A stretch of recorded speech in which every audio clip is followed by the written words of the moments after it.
So what if I told you that Fannie and Freddie, right, who you get your mortgages from, right? You know what I'm talking about? You might have heard of them. That's pretty much who does majority of the mortgages. That's where we base our guidelines off of. So that's if you're buying a house, maybe 3% down, 20% down, and you're getting a Fannie Freddie loan. What if I told you they're making record profits with half the loan volume? Think about me. I'm a loan officer. Let's say I did half the volume, but I made more money than when I did more volume. What does that tell you? What am I doing to you, the consumer? What?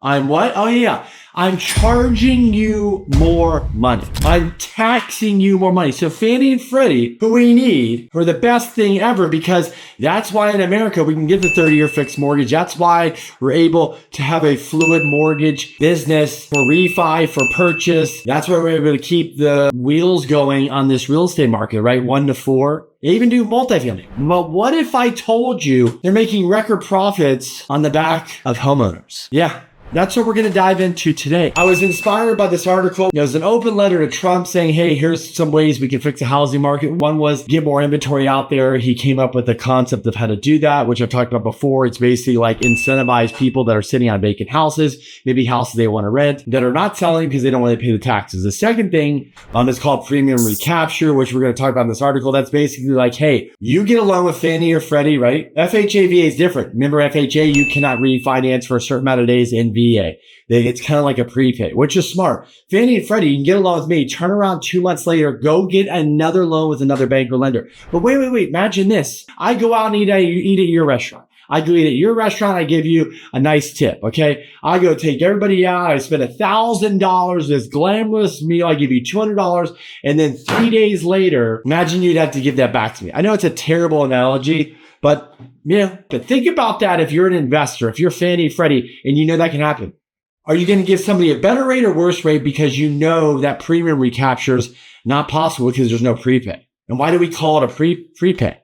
So what we're doing now is we're going to give higher rates to the homeowners all across the board. So you're the homeowner, like, well, I'm not going to refi in 6 months or 8 months or whatever. Yeah, you're paying a higher price mortgage because somebody else does. Just like if you live somewhere where you basically have zero insurance claims, your insurance keeps going up. Well, guess what? We're all paying because of the fires in California, the floods somewhere else, the hurricanes in Florida. We're all paying for the insurance costs. So let's dive into the article. Let's get in here. Let's talk about it, because these are some of the things that I'm hoping this new administration will come in, look at, and fix quickly. Because folks, you are being taxed. You are being charged. You're paying higher interest on some of this stuff. Literally, I don't know what it would mount to, the premium recapture, but my guess is between LLPAs and that, it could be somewhere around 0.5 point, maybe more, I don't know, that you're paying on the back of this, I don't know, what do you want to call it?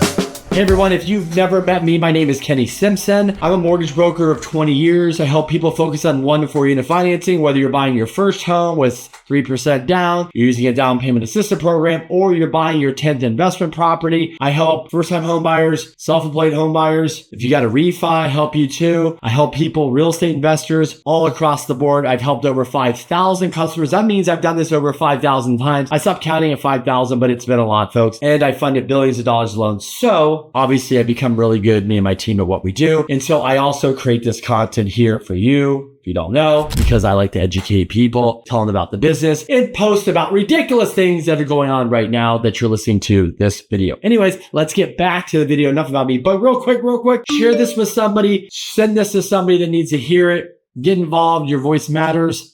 Raise some hell over this, but also remember, you should be following me on social media. You should be getting in my email game. If for some reason you're not on my email game, get on there and follow me on social media, Kenny B. Simpson. And if you want to, make sure you get my email. That means go to my website, sign up for it. It's very easy. My website is simpson-team.com. Anyways, if I can help you, book an appointment, call us, reach out to us. We're always here to help. So anyways, let's get back to the article. So now we know Fannie and Freddie are making record profits. How are they doing this? It's called LLPAs. You might have heard of them because they're in the news. They're called loan level price adjustments. And basically what that means in English, folks, is that you are paying probably 0.375 higher, somewhere around there, $150, hundreds, $500 depending on your loan amount. I don't know, whatever it is, hundreds of dollars more on your payment because of this. Let's talk about we can fix it. Let's talk about maybe what this new administration could do. Let's talk about people need to start paying attention of what the hell's going on.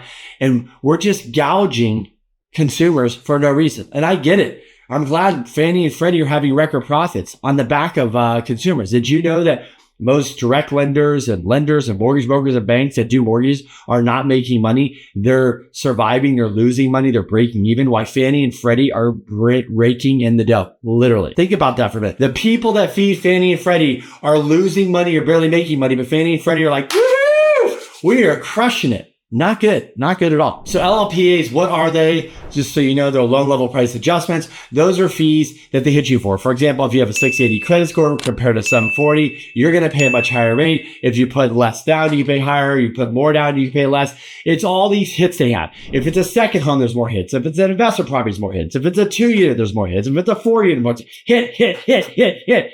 What that means is income, revenue, higher payment.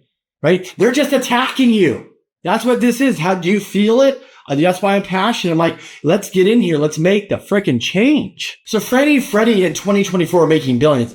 Combined, I think they're going to make somewhere by the end of the year $20 billion. They did double the volume and they made less money. Let me repeat that. They did double the volume in the refi boom and made less money. During the refi boom, they did more volume, but they made less money. They're raising their prices. There's inflation right there. The government is literally causing inflation right here. Nobody talks about this. When is the last time you've ever heard anybody talk about this? I'm talking about it. That's why you got to share this video with somebody. You got to post it on your social. You got to repost it. You got to get the word out there. We got to get in front of the administration and say, we demand change. This is ridiculous. So what is the solution here? Well, we need to get in there. We need to analyze these LLPAs. Where do we hit for? Where do we not hold? Where do we not hit? Do we need all these ridiculous? Remember, there's already margin in here. Okay, when I price your loan out, right? So I go type it into my system and I price out your loan.